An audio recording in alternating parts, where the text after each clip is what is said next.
Hey guys, welcome back to another video. I know it has been ages since I've uploaded a video like this, so apologies, but it is so hard to find time when you have a toddler and you're working full time. But today I'm filming 3 videos, so if you're not already subscribed, definitely subscribe, thumbs up this video, put a comment down below to give me some encouragement because I do really want to start filming more on this channel. So this video is all about my travel tips with a toddler, and I've already uploaded my Bali vlog. So if you haven't already watched that, I'll have that linked down below and up here somewhere. So definitely check it out if you haven't, because you will see basically my tips in action.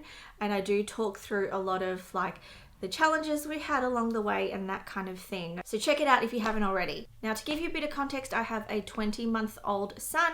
His name is Emmanuel, and this was his very first time on a plane, our very first family trip. And even though we've only been overseas once, I actually do have quite a few tips to share with you guys, so I was really keen to make this video. So the first tip is all about the stroller that you bring. Assuming that you're going to bring a stroller, we brought a carrier as well, but Emmanuel's now at the age where he doesn't like to be in the carrier. We did bring it just in case, but we didn't end up using it. So we definitely used our stroller. We borrowed one from a friend. I actually don't know what brand it is. I think it's a really old stroller, and because it's quite an old model, it doesn't fold to a very compact size. So because of that, we weren't actually able to use our stroller all the way up to the gate at the airport. We actually had to check it in as oversized baggage. Coming back, we were lucky enough to be allowed to use it all the way up to the gate, but if your stroller is a bit of a big one, then you just need to be prepared that you might not be able to use it all the way to the gate. And it is useful to be able to do that, because if you've got a toddler, you know how difficult it is to be either carrying them, or they probably know how to walk, but they're not necessarily walking in the direction you need them to walk, so they can be a little bit hard to manage at an airport. So a stroller does come in handy if you can use it all the way up to the gate. I've seen heaps of different strollers on the market that are very compact, that fold down really easily. So if you do plan on traveling a lot or getting out and about a lot, then I would definitely recommend investing in one. In saying that, ours was also fine. I definitely would not bring a full-sized pram when you go traveling. It is just too big and bulky, so I would definitely still get a stroller even if you don't get a super compact one. Now, my next tip is to get on the plane at the last possible minute with your toddler.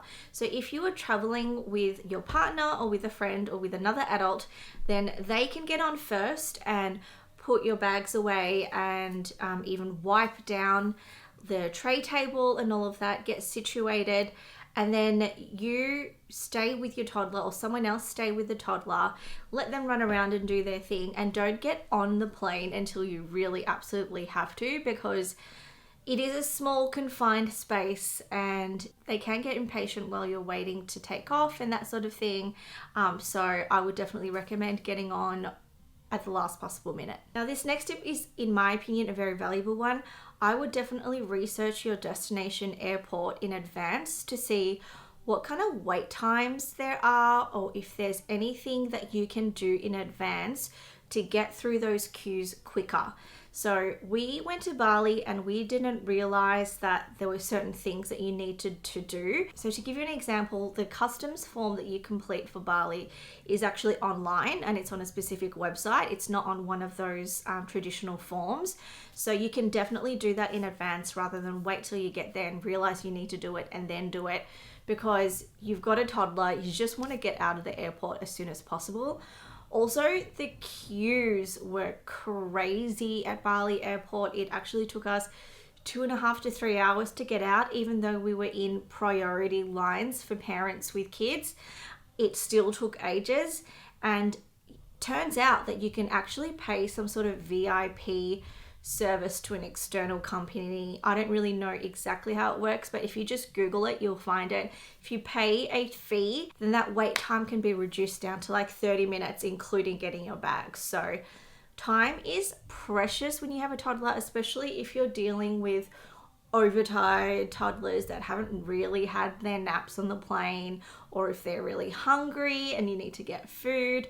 Like, you just want to get out of there ASAP. So see if you can do research to see if you can get out of the airport as quickly as possible. Okay, so on the plane, definitely pack snacks and pack a variety of snacks. I'm sure you guys have heard of this before. I would save the most loved snacks for takeoff and landing because you want them to be chewing or drinking during that time. When you've got a younger baby, it's easier because you can give them a bottle of milk or something like that. But Emmanuel only drinks a cup of milk in the morning when he wakes up, and then he's not really interested in milk for the rest of the day. So I made sure that he was either having his favorite snack or eating his lunch or eating his dinner while we were taking off and landing, just so that he was chewing. And another tip with that is that dried fruit can be really good because they do need to chew quite a bit to have dried fruit. So that works really well for us. You can also get cool little containers to pack your snacks. I just got a random ice cube tray so that I could put different snacks in it and that he could be excited to choose which snacks he wanted. That worked quite well as well. Now also for the plane, I would highly recommend bringing new toys and new books. When I say that, I don't mean like go out and buy expensive toys or anything. You still want the toys and books to be fairly compact and small and light. So you got to get a bit creative with it.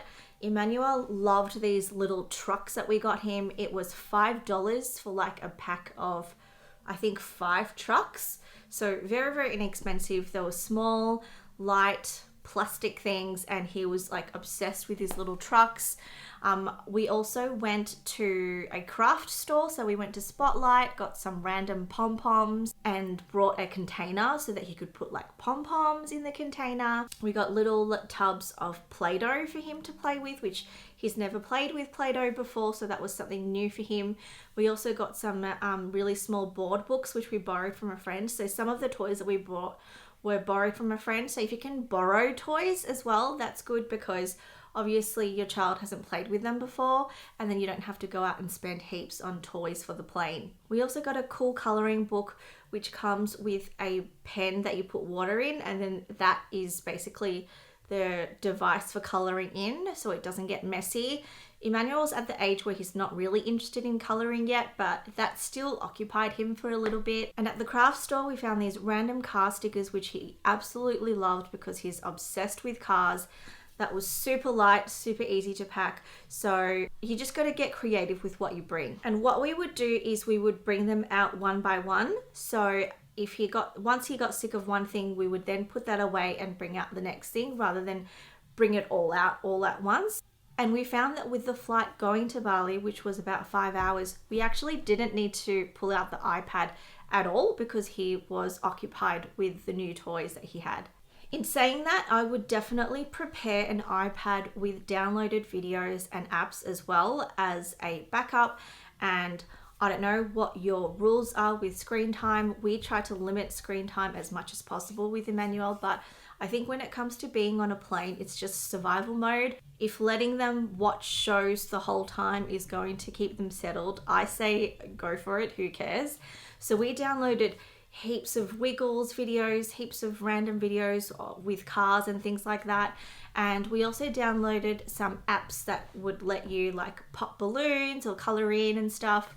If you do plan on doing that, you might want to also buy a set of headphones as well so that they can actually listen without disturbing others.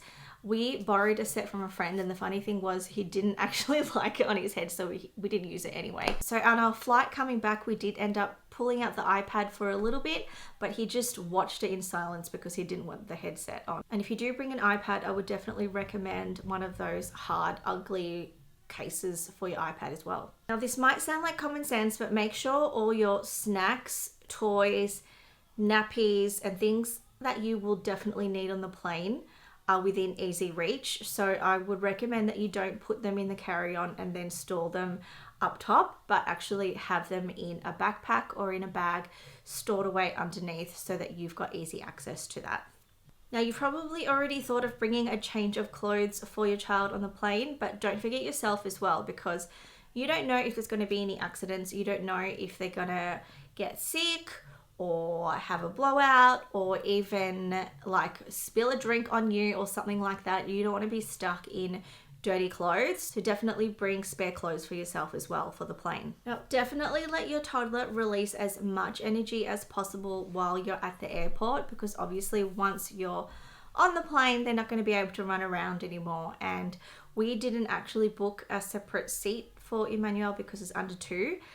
So he really didn't have much space. But yeah, let them run around, have fun at the airport, release their energy, and hopefully they will have a nap on the plane. In saying that, on the way to Bali, Emmanuel napped in 10-minute increments 3 times. So he did not have enough sleep at all, but somehow he survived waiting at Bali airport for like 2.5 hours. We gave him his dinner, like I think it was 2 or 3 hours after his usual dinner time. It was crazy, but he was fine because he was so excited about being in a new environment that he wasn't affected by the lack of sleep. But then coming back home, he had a decent 1.5 hour nap. So you never know what's going to happen. So on the plane, we didn't bother bringing a sound machine, even though he always sleeps with a sound machine, just because on the plane itself, you kind of get that sound, that white noise anyway. So we didn't bother bringing it. And we also didn't want to disturb people around us. Also, if you want your toddler to nap on the plane and you don't have the whole aisle to yourself, then it might be worth actually getting 2 aisle seats. So one adult is sitting on the window side, but on the aisle, and then another adult is sitting in the middle, but in that aisle seat as well. And that is because if your toddler is napping, you don't really want to trap the person inside that they can't get out to like use the bathroom. But then at the same time, if you do have to get up for them, it's likely that you'll wake up your child. So then if the person sitting in the middle is holding your toddler while your toddler is sleeping, then it means that these 2 people can use the bathroom if they go out that way, if that makes sense. Okay, now I'm going to talk about general travel tips outside of being on a plane. So sleep situation. We purchased a slumber pod because Emmanuel does sleep in full darkness at night. And we have found that if the light does come in the morning, he does wake up. So there was one trip that we went on locally where we actually brought foil and we just stuck foil on all of the windows. That didn't actually work very well. It still let in a bit of light, not to mention it was hard work sticking foil up on all the windows and stuff. And it was also during summer, so then the room was really hot because we had foil on the windows. The light still came in and he still woke up early. So because of that, we decided to invest in the slumber pod, because even if we're not going to be traveling heaps, we can definitely use it for sleepovers and stuff. So the good thing about the slumber pod is that it's pitch black inside. The only thing is it can get a little bit hot in there. So if you're going to purchase a slumber pod, I would definitely also get the fan accessory as well. So if you are going to bring the slumber pod, you will obviously need a porta cot as well. Now, a lot of accommodations can provide that, but you want to make sure that they're not going to provide a full-sized cot and a porta cot instead, because a slumber pod doesn't fit over a full-sized cot. We brought our porta cot just in case, and lucky we did, because our accommodation actually provided us with a full-sized cot, and we wouldn't have been able to use a slumber pod. Now, staying on the theme of sleep, you may not know how your toddler is going to respond in a new environment, if they're still going to nap well and sleep well and that sort of thing.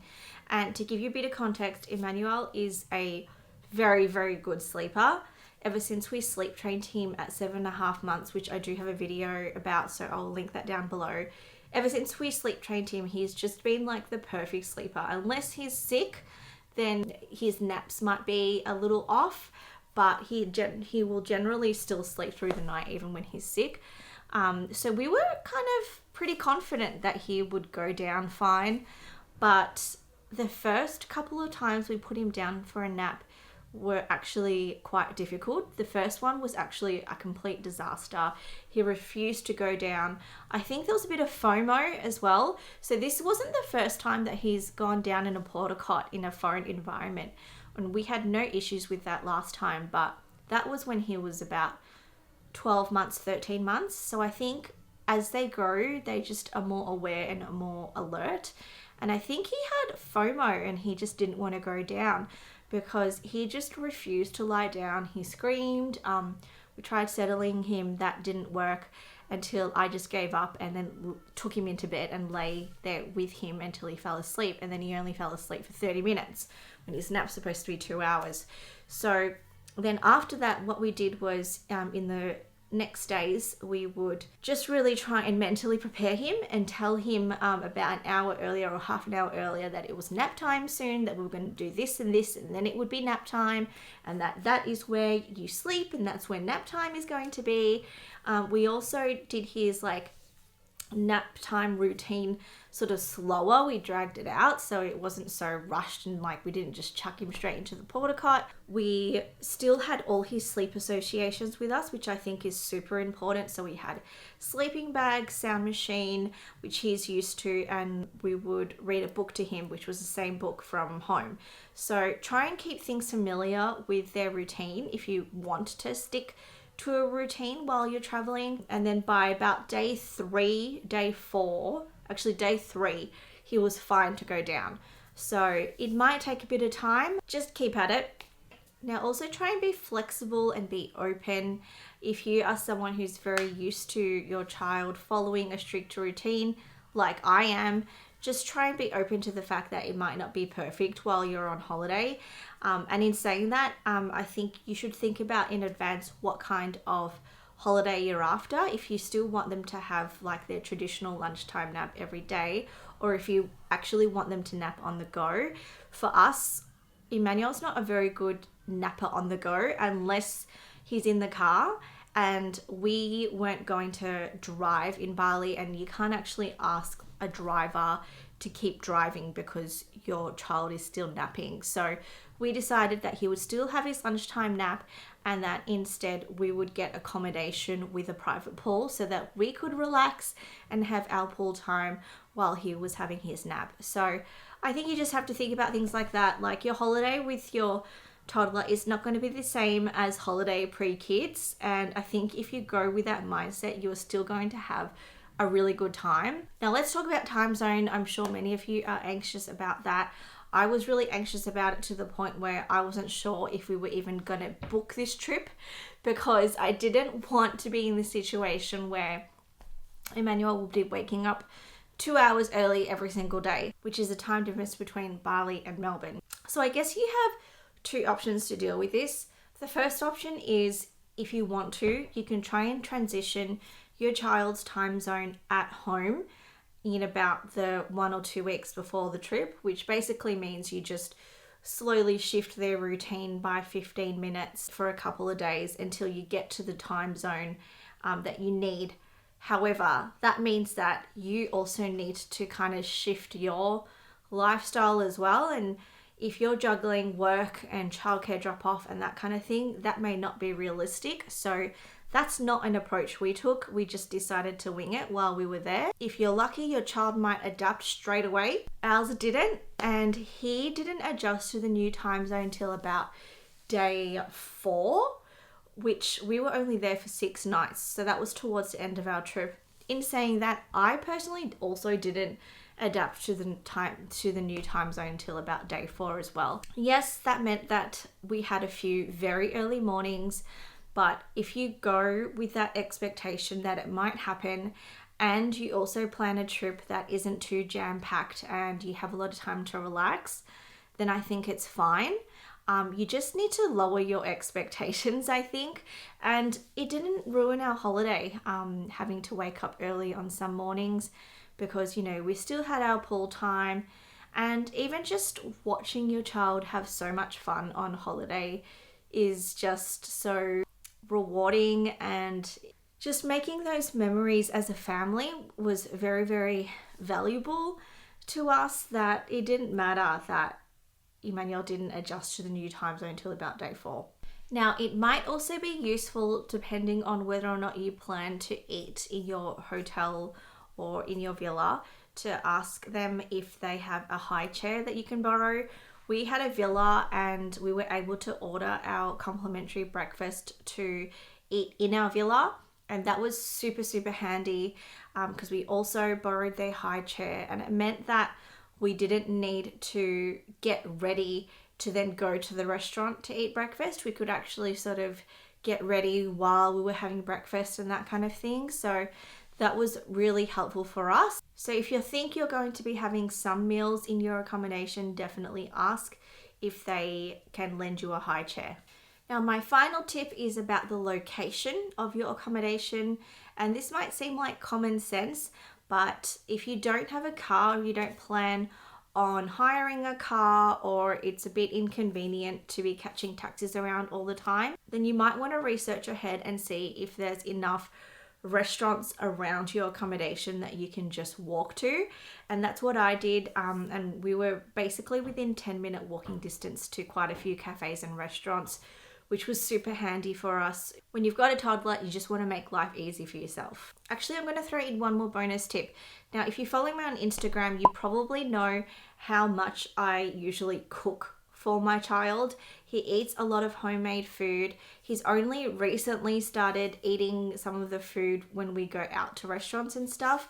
And I knew that on this trip, I wasn't going to be able to bring all the food that I have made for him at home. But in saying that, I know that he's used to having his own separate meals and not necessarily eating what we eat. So before our trip, I just started slowly kind of transitioning him. So I would cook a lot more meals that he would also eat, which means we're eating lots of like pasta and risotto and stuff like that he enjoys eating. But it meant that he was getting more used to just eating what we eat rather than his own sort of special food on the side. And then by the time we did go on our trip and we went to Bali, he had absolutely no issues eating the food that we ordered for him from the restaurant. And we would ask them to make it with less salt. Sometimes that's not always the case. At the end of the day, you're on holiday. I think you can make an exception and just get back on track when you get home. Alright, so that's all my travel tips for traveling with a toddler. I hope you guys found it useful, and if you do, please definitely give it a thumbs up and leave a comment down below. Also, definitely follow me on Instagram if you don't already, because I post a lot on Insta stories there, including lots of recipes and stuff like that that are toddler friendly. And if you're not subscribed, definitely subscribe, because as I said, I'm filming 3 videos today, so just watch out for lots of mummy content to come, and I will see you guys in the next one. Bye!